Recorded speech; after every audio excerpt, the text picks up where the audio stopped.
Ant-Man and the Wasp is the 20th film in the MCU and is the sequel to 2015's Ant-Man. It stars Paul Rudd, Evangeline Lilly, Michael Douglas, Michelle Pfeiffer and more. This film was a pretty fun time. I really enjoyed myself whilst watching it. There's not much emotional investment required, but it's still not brainless to the point of something like Fast and Furious. It's very fun, but you don't really need to be invested in the film to still enjoy it. The comedy is probably the strongest thing in this film. It's very, very strong. It's not as funny as Taika Waititi's Thor Ragnarok, but there's still a ton of good laughs. The action is definitely better than the first this time round. It's well executed and exciting. The visual effects make it look so pretty. Speaking of the visual effects are stunning, especially in the sequences where characters go into the quantum realm, and Disney uses more of their de-aging CGI, which look absolutely real. There is no doubt about it. It just doesn't look like CGI. It's incredible what they do with that de-aging CG.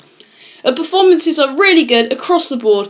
Walton Goggins in particular as Sonny Burch is having a great time with his character and really gives it his all. Michael Peña is probably the standout. He steals every scene. He is so funny and very charismatic. I love his character in the first one and I loved him again in this one.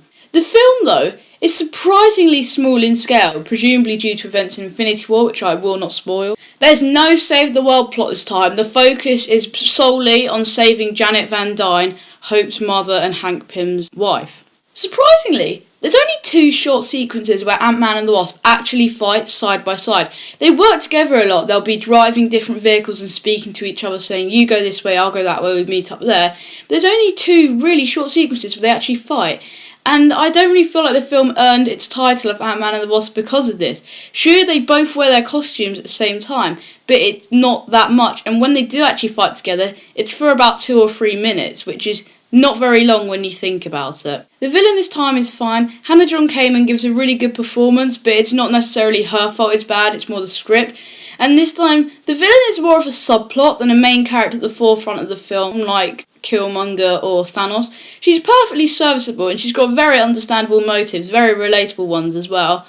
I'm going to give Ant-Man and the Wasp 4 star. It's a perfectly good time. I could see some people not liking it because it does ever so slightly feel like filler while we wait for Captain Marvel and then the next Infinity War film. But it's still really fun time. I would recommend it for a good 2 hours of fun. It's not the best in the MCU, but it's definitely not the worst. Stick around for the first post-credit scene. It's very important to events that will likely occur in Infinity War Part 2. Second post-credit scene right at the end of it, you don't really need to stay around, but I did. You don't necessarily need to stick around for it. It's kind of funny, but it's not the most important thing in the world, but definitely stay for the first one. That was my review of Ant-Man and the Wasp, and I hope you enjoyed it. Goodbye.